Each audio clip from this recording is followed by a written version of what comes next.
আসসালামু আলাইকুম সবাইকে। এটা ন্যাশনাল টেক অ্যাওয়ার্ডের মেডেল এবং এই মেডেলটা আমার সবথেকে ফেভারিট মেডেল। বাট ভিডিওর বিষয় আসলে এটা না।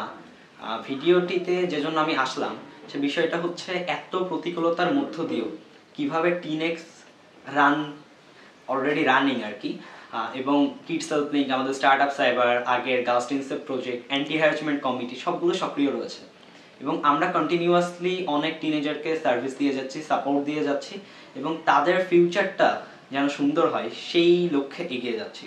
কিন্তু এর মাঝে কিছু দুষ্কৃতী লোক বা দুষ্কৃতিকারীরা আমাদের পিছনে লেগেছিল, আপনারা জানেন, এবং তাদের যে দাবিটা ছিল বা যে ইচ্ছাটা ছিল টিনেক্স বন্ধ হবে, দ্য স্টার্ট আপ সকল প্রজেক্ট বন্ধ হবে, সাদা ডাউন যাবে, সকল টিম মেম্বাররা হচ্ছে এই কাজগুলো ছেড়ে দিবে এবং আমাদের যে বাংলাদেশটাকে সুন্দর একটি বাংলাদেশ গড়ার লক্ষ্যে আমরা এগাচ্ছিলাম সেটি সফল হতে কিছুটা বাধাগ্রস্ত হবে এবং এই যে কিশোর কিশোরীরা সাপোর্ট পেত সেই সাপোর্টগুলো তারা পাবে না, এগুলো আসলে তাদের লক্ষ্য ছিল।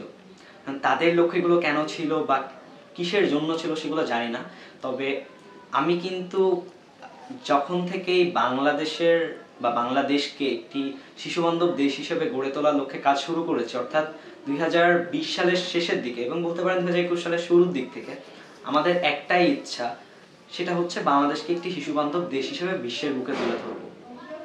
আমরা বাংলাদেশের এমন কোনো টিনেজার থাকবে না বা এমন কোনো কিশোর কিশোরী থাকবে না যে তার মেন্টাল সাপোর্টের যে প্রয়োজনীয়তা বা ওই অভাবের কারণে সে আত্মহত্যা করছে। এই বিষয়গুলো দেখতে আমার কাছে বা আমাদের কাছে খারাপ লাগতো এবং আমরা শুরু থেকেই এ বিষয়ে বিশ্বাসী যে সত্যের জয় সবসময় হবে এবং সেটার প্রমাণ আমরা অলরেডি পাচ্ছি এবং আশা করি ভবিষ্যতেও পাবো। আমাদের যে ওয়েবসাইটগুলোতে সাইবার অ্যাটাক করা হচ্ছে এবং আমি যতদূর জানি যারা এগুলো করছে তাদের আসলে নিজের ওই সক্ষমতাটা নাই যে সাইবার অ্যাটাক করবে। তারা কিন্তু তাদের আর্থিক খরচ করে আমাদের এই অ্যাটাকগুলো করে। আমার ফেসবুক আইডি হ্যাক করার অনেকবার চেষ্টা করা হয়েছে। এছাড়া আমাদের সম্পর্কে অনেক ফেক নিউজ, আর্টিকেল, সামাজিক যোগাযোগ মাধ্যমগুলোতে অনেক খারাপ খারাপ কথা, অনেক এডিট করা ভিডিও পোস্ট, এমনকি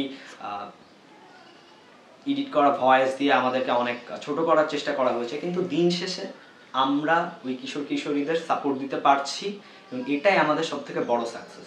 এর মাঝে কিন্তু আমি যদি ব্যক্তিগত কথা বলি তাহলে এই আমাদের সম্মিলিত কাজের জন্য আন্তর্জাতিক শিশু শান্তি পুরস্কারের জন্য মনোনীত হয়েছি, জাতীয় টেকনোলজি পুরস্কার গ্রহণ করেছি, এছাড়া বাইরের বেশ কয়েকটা ইউনিভার্সিটি থেকে বিভিন্ন কোর্সের জন্য অফার পেয়েছি। আমাদেরকে আন্তর্জাতিক পর্যায়েও আমাদের অনেক নাম খ্যাতি হয়েছে, জাতীয় পত্রিকাগুলো আমাদের নিয়ে অনেক লেখালেখি করেছে। কিন্তু এগুলোও কিন্তু আমাদের সাকসেস, বাট এই সাকসেসের থেকে সব থেকে বেশি আমাদের কাছে আনন্দ বা ওই হ্যাপিনেসটা আসে যখন একটা মেয়েকে আলটিমেটলি আমরা সাপোর্ট করতে পারি, একটা ছেলেকে সাপোর্ট করতে পারি, তারকে যে ওই যে আত্মহত্যার পর্যায় থেকে যে আমরা ফিরিয়ে আনতে পারি, তাকে একটা স্বাভাবিক জীবন দান করার ক্ষেত্রে একটু ভূমিকা রাখতে পারি, এটাই আমাদের কাছে সাকসেস। এবং আমি আশাবাদী যে দ্য স্টার্ট আপ সকল কার্যক্রমগুলো এভাবেই চলমান থাকবে এবং বাংলাদেশকে আমরা একটি ভবিষ্যতে বাংলাদেশের দিকে নিয়ে যাব এবং আমরা কিন্তু নতুন একটি বাংলাদেশ বা নতুন দিগন্তে বাংলাদেশের পথে ছুটছি এবং সেটা সফল করা বা সে সফল করার একটি অংশ হিসেবে দ্য স্টার্ট আপেও থাকবে বলে আমি মনে করছি।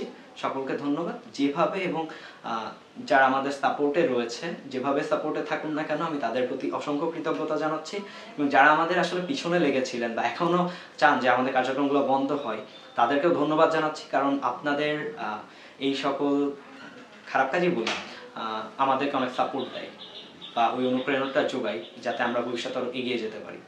ধন্যবাদ সকলকে। আসসালামু আলাইকুম।